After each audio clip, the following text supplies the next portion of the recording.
on our primary. So as long as we know what our primary actually is, we don't have the corner as the lead. The trail has all the corner down here. Laser. We're getting one. Oh, here's the- We're getting Woman. Settle down. Yes. Nick. It's Leslie, okay, you go we got buy the one. guy. You're welcome. You're covered. So remember, the trail has the corner, so the lead will have all secondary in the lane, right? So any drives down the lane, all that stuff, lead actually has. So the trail will stay connected on all drives from the trail's primary, all the way to the basket of the primary defender, because lead is gonna have the secondary defenders. Does that make sense to everybody? We'll get to that a little bit more. So our 5 keys to every game: own our primary, referee the defense, call the obvious, trust the system, don't. Can I add something to Yes. that? Be responsible for what you're responsible for. Oh. That is something, as you aspire to go up, you're gonna get that a lot.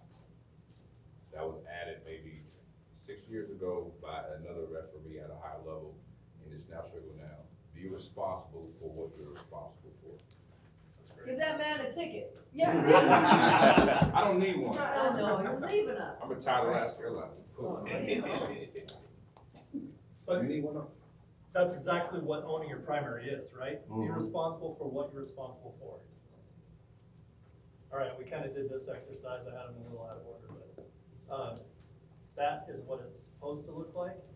And a lot of people had like this. I think, can we erase it? We had this corner, but the trail is responsible for a pretty good portion of the court, right? All right, so, oh, sorry. That's okay. Thank you. I just didn't want your head in there. No, I don't want I have to refer to my this balding later. head in there. Anybody else? Everybody got your pictures? Anybody want my head in there? All right, trail, 45-degree angle at the 28-foot line, right? Sideline oriented, but that does not mean we're on the sideline. We're still on the floor. But I have some clips of being too far out on the floor, which is why we say it's sideline oriented, all right?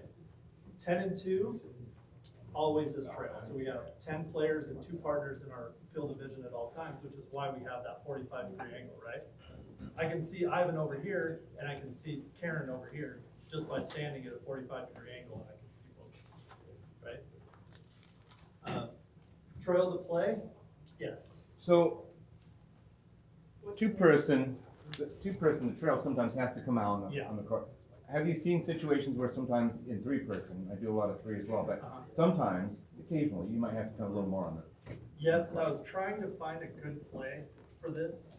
Because the trail is connected with the primary defender all the way to the basket in high school basketball, we actually do need to get out on the floor to maintain that open look. We call it attacking the player right in the wake of the play, so that you can maintain that open look for the primary defender all the way to the basket. But as the primary defender and the trail, because you're so far away, you're really just gonna be able to get pushes in the back. And then lead will have a secondary cadence with hits and stuff up high, right? Because, I mean, calling a hit from 28 feet away just doesn't look the same as it does calling it from lead, right? Does that make sense to everybody? So he was asking why we would get on the floor in a situation, is we kind of ride that wake as that play goes down the opposite lane line. I don't mean to steal your show. Can I add something to that too? When you're in your games, you know your personnel. So I might step up on the floor a little bit more if I know I have a left-handed shooter, because I know that the illegal contact, my angle attack may be from here to see the illegal contact, which is here, et cetera, et cetera. So to answer your question, that may be the only reason. But when you know your personnel, you say, hey, I need to get there. Just a left-handed shooter. I want to add one thing to that too, and where is your defender? Because if your defender's on the outside trying to get in front, you gotta go where you need to go to see the play. Your defender could be on the inside, but they also could be on the outside, so that makes a difference. And the sideline oriented is just our home base, because once that play dissolves, then we get back towards the sideline, right? just like 3 feet off the floor. Trail to play, so in the front court, we wanna be 0 and 2, so that's even with the ball handler, we're just slightly behind it, but not 2 steps, because then we're too far away. But 0 and 2 in the front court, 2 and 2 coming up in the front in transition. So, oh, I thought you had something. No. Good for you. Good for you. So does that make sense to everybody? So we just don't wanna be 3 to 4 steps behind them in the front court, because now if they go to shoot, and we're trying to get point of contact, which is the next thing here. If we're trying to get point of contact, we're never gonna get underneath to see the shooter if we're 4 steps back behind them. So if we're 0 and 2 and we're maintaining that, and then they go up to shoot, and then we see this, then we can call that foul right away. Does that make sense?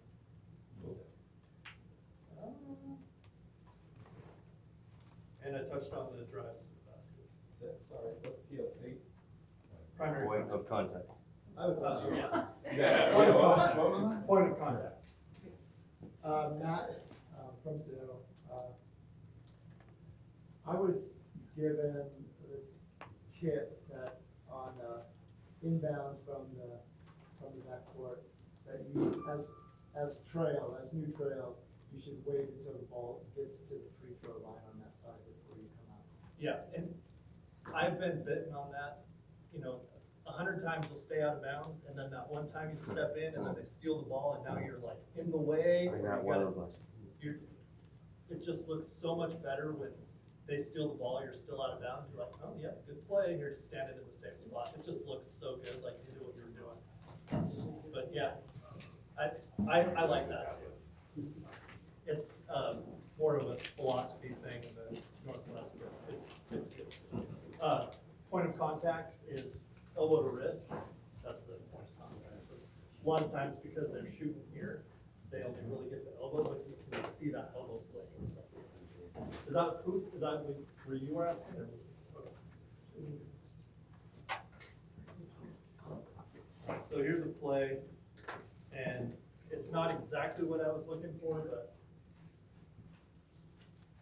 so it's a trail drive, and trail stays sideline oriented, so he doesn't really stay connected with the play. So the center actually has a cadence whistle and calls the shooting foul. Let's see it again.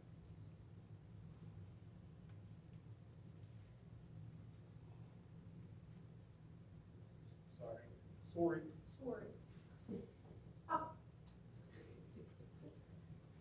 Hey, Nick. Hey, Nick. Just don't start talking French. Nick, you wanna Yes. explain maybe what a cadence whistle is for everyone? Who wants to explain what it is? Landon Norton, Bellingham. Cadence whistle is when something is not your primary, but the primary has missed it and you have to call it.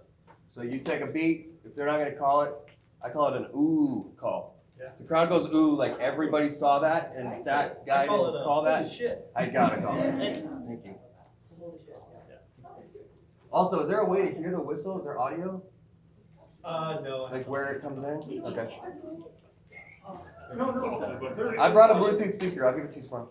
No, just on this I didn't do audio, because when you sync up the audio, it's like really delayed. It has to know when, like how much is weighted and stuff. So this guy drives across, and he crosses the halfway line on the free throw line, and your diagram showed that was the center's territory anyway, so why is that a cadence whistle and not the center's primary coverage area? Great question. Great question, because we're covering players and not areas. So this play starts in Trail's primary, so it's a primary defender. It's the primary defender, and then he gets screened, but he actually catches back up to him. So that primary defender is actually the one that makes the contact, so the trail is responsible. Can you play it in slow or no? At what point would you release You don't that? get friggin' slow. At what point would you release the defender, because that defender could travel with the ball all the way to the other sideline, so at what point do they get released to the other officials? So on a drive to the basket and a shooting, a shot, the outside officials are basically responsible for the outside shots. So a drive and a pull-up, the center and the trail are both responsible for this. This is kind of more of a floater, so it's going to the basket. Because it's a primary defender and a drive, the trail will stay connected to it. When they release is when they actually they dribble down, stop. Now it's, another defender is becoming the primary defender. Now it's like, I release that, because that's not actually all the way to the basket. Does that make sense? No. I can tell by what you. Yeah. If the drive is discontinued, right? Right. Yeah, if the drive continues, there's no longer the primary defender, then the discipline is not charged. What does discontinue mean? Yeah. How's Canadian? The drive has stopped, What does that mean? so they've stopped, they've passed, Oh, so it changes Status. status. Change of status. change of status. So you're saying if that defender that's on the ball No, right because now follows the ball all the way to the opposite block, you're still saying that the trail should take that ball? It's still that drive continuing? It's the primary defender all the way to the basket. Because that guy would be totally out of position to make a call in the opposite block. That's the exact play that he was asking when we get out on the floor. So you're. Well, I didn't hear the comment. Stay. I didn't hear that comment, and you commented on it. What was Say that? louder. Say it again. We just need louder Based voices. on where the official is right now, they would be having such, they're totally out of position to make a call on the low block, and know it's the primary defender. Ivan's got the perfect answer. Anybody, Because I gotta get going. anybody in a court club? By chance, by show of hands. Any what? Any court clubbers? Any court clubbers in here? Etsy Rush. I'm not promoting it, but any court club. All right. There is a saying that you need to have a 5, and this might be a little bit over somebody's head, so if it is, by all means, I can explain it better one-on-one. In order to, and this, I'm gonna say more of like a PhD level of how to break down plays. In order to accurately call a play, you need to have a 5-frame mentality. All right, write this down, please. A 5-frame mentality, meaning if I am watching this play and I'm clicking it, so click it for me, Nick. Right now I'm looking at frame 1. All right, click. Frame 1, stop it. Frame 2, click it again. Frame 3, click it again. Click it again. Frame 3, click it again. Frame 4, click it again. Frame 5. Who on that crew saw all 5 frames? No. Where did the defender start? He trailed it. Where did the defender start? In trail's primary. All right? So he's seen it all. So, to answer your question, on this play, if he just jump stops and then passes, now that's when trail is like, okay, I'm done with this play, because now it's stopped. Got it. Does that make sense? You look That's confused? a little better. No, but She looked more confused a Yours makes second ago. we brought it Yeah. all as one. You brought it all, Yeah. you brought it full circle, thank you. Because he has eyes on, the trail has eyes on the complete total play. Instead of driving into C or into trail, or into lead, trail has eyes on it 100% of the time. So one thing is, you see, there, it almost looks like the 28-foot mark is kind of, maybe there's a little white line, I'm not sure. It looks to me like the trail is too far back and didn't even come down. You should Second of probably all, as it's developing into the 4th and 5th frame, as you will, it's more congested, and it's a little hard from this angle to know if the C or the trail really do have a good view. It seems to me maybe the lead might have a little bit, if the foul is occurring down there, it's hard to tell for sure. Yeah. For me, selling it, it's questionable, maybe. All right, one more, because we gotta get through all 3 positions. Okay. Landon, I'd like to ask the center who he's calling it on. If he's calling it on that secondary defender, then we got a whole nother conversation at halftime. Then if he's feeling like it's a secondary whistle, Yeah, I think For the he's trail. calling it on the primary just because the Yeah. cadence of his I whistle. mean, obviously I don't know who he called it. So. Yeah, Kurt, lead, so when this is a drive from the opposite side, does the lead, the lead should, close down, right? Should he cross? No, and we'll get to that, so that's a Okay. good segue to the one. All right, center. Free throw line extended in the front court, shoulders parallel to the sideline. So, like in the trail, we're at 45, right? In the center, we're parallel to the sideline. 2 steps, position adjustment, up or down. So can somebody give me an instance where we would want to step down? Dylan would be, stay with the shooter possibly, or get a better angle, I would Okay. step down and see. Andy, in Jordan Valley, rebounds, I was always told to step down for rebound. I would not step down on rebounds, because rebounds, you want to try to keep distance a little bit more so that you can see everything, right? One more, yes, and then I'll give you the answer. Ruby dogging when a player steps up and step oppositely, they will step down. Yeah, so, what I was getting at was curl plays. So an opposite lane line, post entry, as soon as I see the post going into the opposite block, as a center, I'm gonna take a step down. Because you're automatically thinking curl play when you think post and opposite block, right? Because it's gonna curl towards you. So if you get down, you're gonna have a better look than if you would have stayed up and not have this look, right? You're gonna have this look, or if you step down, you'll have this look. Can you put it on the board? Where? I'm Put it on. on the board. Yeah, where Draw. are you talking about, the curl?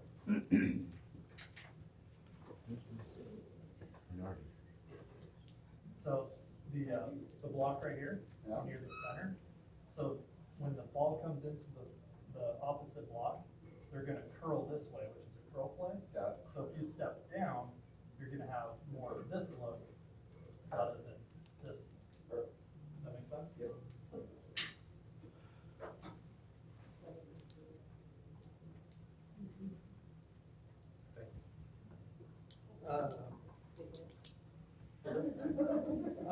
And don't leave an open look. So as the lead rotates over, we gotta stay with our open look, and then when the play takes us up, don't just rotate up, oh, I'm trail, and now you're stacked on the ball, right?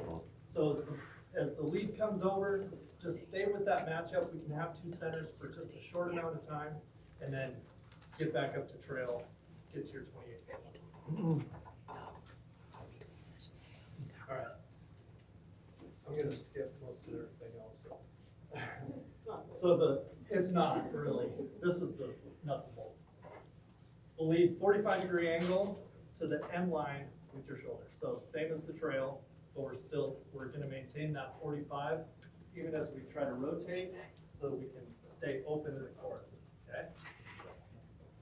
Hustle from trail to do lead and pick up your first competitive matchup. And that's usually your bigs, right? So find your bigs in transition. And actually, a play I was gonna show, but if we don't pick up the bigs in transition, because the meet and greet is happening at the 3-point line now. So that player is setting up, standing here like this, and somebody just goes right through them, right? Because they're trying to chuck them all the way down the lane, but they start at the 3-point line. And it just keeps getting higher and higher every year.